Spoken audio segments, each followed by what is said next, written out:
Cuéntanos un poco sobre realmente la historia y todo lo que tiene que ver con la abolición de la esclavitud en Puerto Rico. Pues, ¿verdad? Un día como hoy, el 22 de marzo de 1873, se abolió finalmente la esclavitud en Puerto Rico. Esto fue un sistema que estuvo en Puerto Rico por como 360 años, algo así, o sea, fue un montón de tiempo.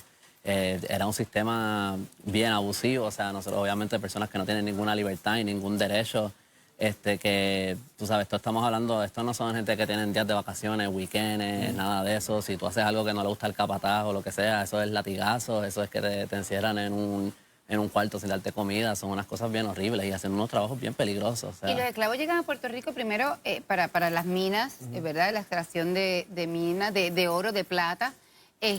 Y luego entonces fue que cuando ya no había suficiente personal, se iban entonces a las cañas. Más o menos, sí. Ajá. Primero, la esclavitud primero llega con los taínos, cuando llegan los españoles, pero ellos primero esclavizan a los taínos. Bueno, y, claro. y después entonces por intereses Bartolomé de las económicos Casas fue el que abogó por la liberación de los taínos. de los taínos, pero entonces esclavizando a otra gente. Exacto, exacto. ¿Cómo se llama? Destapar un santo para vestir a otro, una cosa que... Sí, que sí, dice. De vestir a uno para vestir a otro. Y eso, los esclavos eran vendidos, porque mucha gente piensa que los únicos esclavos han sido gente negra, pero todas las naciones que conquistan otras, a los pobladores de los derrotados, siempre los esclavizaban. Los hebreos Exacto. fueron esclavos. Exacto, exacto. ¿Sabes? Cuando se convierte ya en algo que se define mucho más por la raza, tiene que ver ya con la conquista y colonización de las Américas, donde entonces de verdad están buscando específicamente de África para traerlos aquí. Entonces se ve una cosa mucho más marcada que tiene que ver con el color de piel de las personas. Y esos vienen del área oeste de África, ¿no? Del oeste, sí, como desde Marruecos hasta Angola, así en el sur, casi todo el este de África trajeron esclavos para aquí. Y la abolición en el 73, pero 1800, ¿no? 73. Sí. Pero en realidad fue paulatino y después de eso tenían que seguir trabajando con los amos por un periodo de tiempo hasta entonces finalmente ser libre completamente. Exacto, fue como 3 años que ellos tenían que seguir trabajando o para su antiguo amo o para otro hacendado. A los dueños de los esclavos, a los amos, les pagaron por cada esclavo que se liberaron, pero a esas personas que liberaron a ellos no les pagaron nada.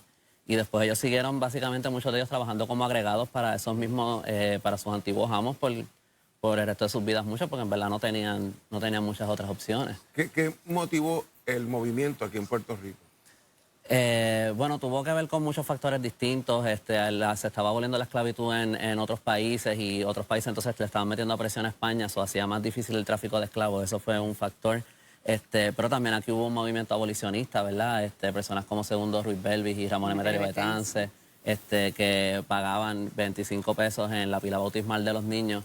Había como una ley que permitía que si tú hacías eso, podían liberar a esos niños Yo creo esclavos. que en Mayagüez hay una pila bautismal Sí. donde se hacía una ceremonia, el niño negro que fuera bautizado era libre, ¿no? Exacto, sí. ¿Y qué pasaba precisamente bueno, esos son niños recién nacidos, ¿no? Recién nacidos, pero de esos esclavos que en el 73, pues entonces, ¿verdad? Al abolirse la esclavitud, fueron liberados, ¿qué pasaba con sus hijos? Bueno, pues ellos también eran libres. También hubo otra ley en 1870 que se llamó la Ley Moret, que liberó a los niños y a las personas mayores de 60 años. Pero también eso liberó como a 10.000 personas, o sea que no es nada, pero también lo que provocó fue la separación de estas familias, de niños, de sus madres y de sus padres, o sea que también fue una cosa bien cruel, por eso hacerlo como a medias. Así que... Y eso todavía, tú dices eso y me suena un poco como lo que está pasando en el borde entre México y Estados Unidos, esa separación de los niños, de los padres, que Sí. aunque estas son otros 20 pesos, como diríamos, ¿no? Pero es más o menos el mismo sufrimiento. Sí, uno siempre puede encontrar ciertos paralelos con un montón de cosas. Y económicamente, el factor económico era un factor importante dentro de sostener la esclavitud. Sí, no, porque estaba el lado de que pues los hacendados no le tenían que pagar a estas personas, o sea que todo el dinero era para ellos. Por otro lado también había un argumento que se llevaba de que las personas que sí recibían un salario y trabajaban voluntariamente iban a trabajar más duro porque iban a trabajar con empeño, porque había una motivación versus, o sea que eso era un argumento que se estaba llevando en esos años que antes de la abolición de la esclavitud. ¿Y cuáles fueron las figuras importantes? Me dijiste Ruiz Belvis. Ruiz Belvis, Ramón Emeterio Betance, hubo muchos otros. Francisco Oller, por ejemplo, hizo un montón de pinturas de los abusos, dibujos de la abolición de la esclavitud. Hubo un montón de figuras prominentes en Puerto Rico. Y en las Antillas, a la misma vez que en Puerto Rico. Hubo lugares que fue antes, en Cuba fue después, no es en las Antillas, pero Estados Unidos fue 8 años antes que en Puerto Rico. A veces yo creo que la gente piensa que aquí fue antes, pero en verdad fue después. Así es que, pero fue todo en distintos lugares. Puerto Rico yo creo que fue de los últimos lugares por aquí que se abolió. ¿Esto trajo algún cambio legal o político, la abolición?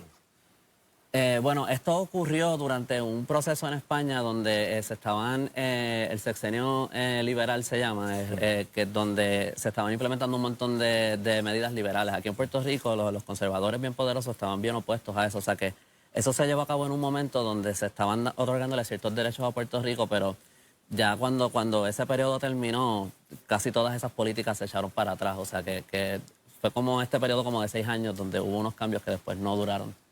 ¿Y qué se hizo para tratar de comenzar la integración en Puerto Rico?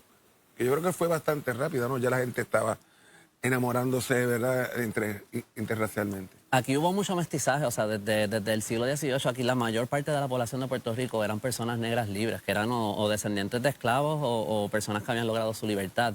O sea, que hasta el día de hoy probablemente muchos de nosotros somos descendientes de ellos, pero hasta 1934 o algo así, la gente que trabajaba en esta hacienda les pagaban con fichas, no les pagaban con dinero, o sea que tampoco es como, estaban bien pillados ahí, ¿no? No es que tú puedes ir a comprar una casa o cambiar de trabajo o comprar lo que tú quieras, tu vida entera está controlada anyway, aunque técnicamente eres libre, ¿verdad? Y no eres esclavo. O sea que fue un proceso bastante lento, ese legado se siguió viviendo por muchos años. Se celebra la abolición de la esclavitud, pero la esclavitud en el mundo no está abolida, ¿verdad? No. Yo he estado viendo a través del canal que la programación de Deutsche Welle, que ellos dicen que hay áreas como en India y muchos otros lugares donde hay gente que son explotadas y también no se les paga o los hacen trabajar abusivamente por poco dinero y con un rendimiento bárbaro que tienen que tener. ¿Qué se está haciendo mundialmente para tratar de... ¿Se podrá erradicar totalmente, tú piensas? Yo esperaría que sí, yo no veo razón para que eso exista, pero en el Congo pasa y la gente que que trabaja en las minas para sacar los minerales que se usan para hacer las baterías de los celulares son esclavos, una cantidad ridícula de esclavos. Y también los de los diamantes, ¿no? Los diamantes, o sea, un montón de cosas que productos que nosotros usamos aquí las producen esclavos en otras partes del mundo. Así que hay que tener pues, consideración también, como uno dice, ay, me pongo esto y lo tiro. Y tú sabes, y no sabes que hay gente detrás, muchas veces niños, que son explotados totalmente por la esclavitud todavía. Así es. Sí. Esto, muchas gracias por estar con nosotros, de verdad que un placer y gracias por la información. Vamos a regresar dentro de un momentito con más de Un Buen Día Yes.